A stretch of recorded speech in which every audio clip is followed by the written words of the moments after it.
And so from your nation's capital back to New York City, here is Brian Gumbel. All right, Willard, thanks. It was John F. Kennedy who in 1961 challenged the nation to put a man on the moon before the end of the decade. And it was July 20th, 1969, that the incredible goal of landing on the lunar surface was finally realized. Sequence start. 6, 5, 4, 3, 2, 1, 0. All engine running.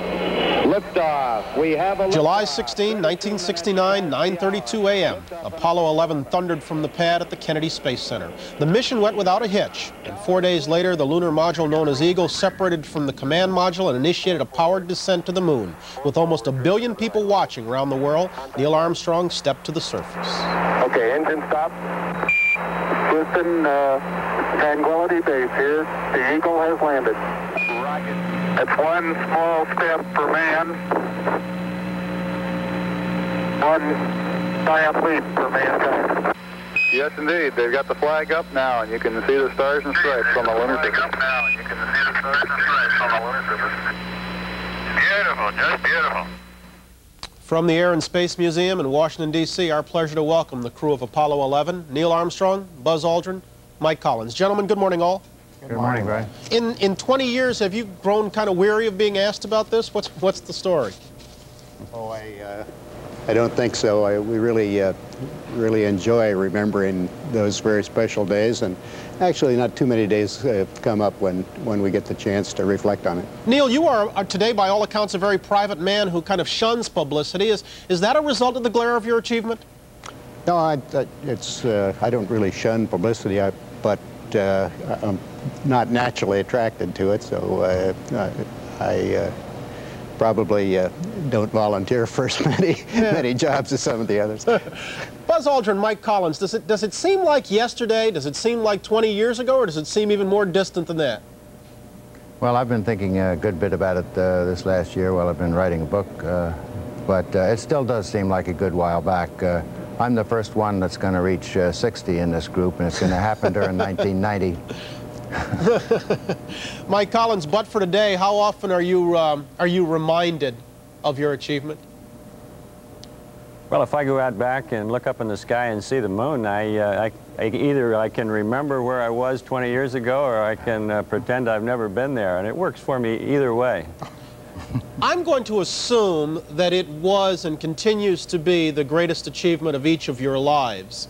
And could you tell me a little bit if it changed your own self-image, your perception of yourself in any way? Mike? Well, I feel very fortunate. Usually in life you're either too old to do something or you're too young to do something, and I just happened to come along at exactly the right time. So my image has changed in the sense that I feel luckier now. I feel more fortunate because of having gone to the moon on Apollo. Buzz Aldrin?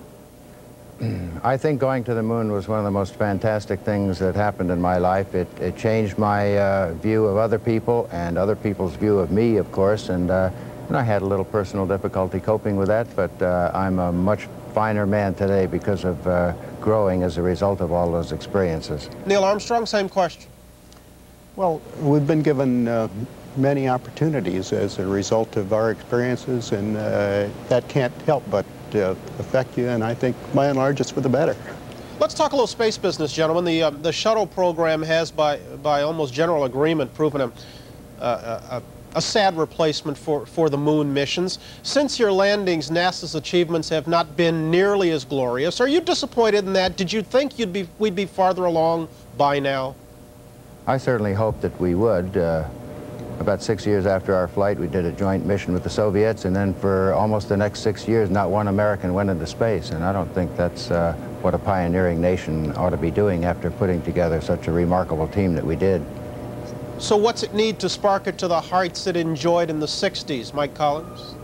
Well, I think human progress is rarely very even. I think it goes in spurts and fits and starts, and we've been on a plateau now for a while, but I think that's normal. I think it's time for the country to get moving again in space, and I think we will. Do you think the program lacks leadership, Neil Armstrong? I was delighted with the President's selection of Dick Truly and J.R. Thompson to head the agency. They're both outstanding, experienced people, And I think the agency will do very well under their leadership. You three are, by all accounts, ever modest to discuss this, but clearly what you did was special. Do you think what you did was heroic? No, absolutely not. I think you can find heroes. You find them nurses in emergency rooms. You find them a cop walking a beat, but not here.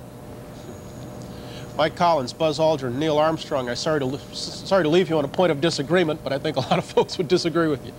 Thanks very much for being with us. Thank you. 40 past the hour. We're back in just a moment right after this.